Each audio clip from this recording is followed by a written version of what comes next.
Russia laid out its rules for resorting to nuclear weapons in the event of war as part of its new military doctrine, widening its scope of strategy as it struggles to get the United States to renew long-standing limits on arsenals. The document, approved by Russian President Vladimir Putin, outlines 4 scenarios in which Moscow would order the use of nuclear weapons, 2 of them new and involving potential instances of nuclear first use. The established protocol permits use when an enemy uses nuclear or other weapons of mass destruction on Russia or its allies, and in situations when conventional weapons threaten the very existence of the country. The 2 new provisions include cases in which the government receives reliable information that a ballistic missile attack is imminent or enemies damage the nation's critical and military facilities to the degree that the ability to retaliate with nuclear weapons is disrupted. The document describes containing and deterring aggressions against Russia as being among the highest national priorities.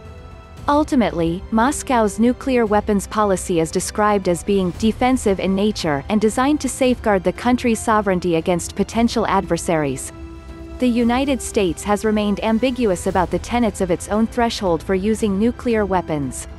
The latest Nuclear Posture Review, published in 2018, stated the country considers using nuclear weapons only in extreme cases when it is forced to defend the U.S. or its allies or partners. In a quickly deleted document shared last year by the Joint Chiefs of Staff, however, indicated a more potentially broader application for such weapons of mass destruction. Using nuclear weapons could create conditions for decisive results and the restoration of strategic stability, one passage said. Specifically, the use of a nuclear weapon will fundamentally change the scope of a battle and create conditions that affect how commanders will prevail in conflict. Both the Soviet Union and the United States amassed tens of thousands of nuclear weapons during their decades-long Cold War, and although both countries have taken significant steps toward non-proliferation, they remain in possession of the world's largest stockpiles.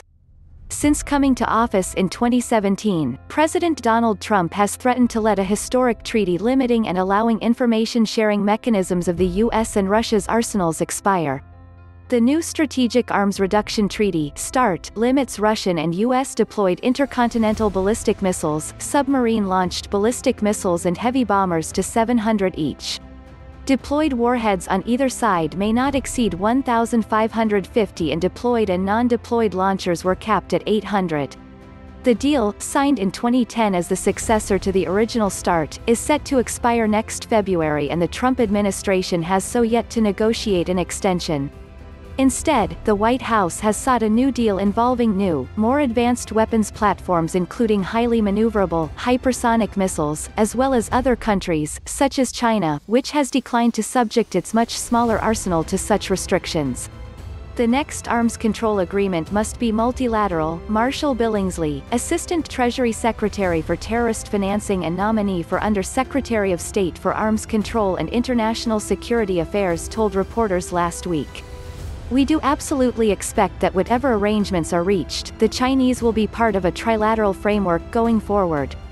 Billingsley linked, in principle, the adoption of a more hardline strategy with the White House's recent decision to exit the Open Skies Treaty that allows for the mutual passage of spy planes over U.S. and Russian territory. Trump in August also exited the 1987 Intermediate Range Nuclear Forces (INF) treaty banning land-launched missiles between 310 and 3,420 miles, and has since tested such weapons.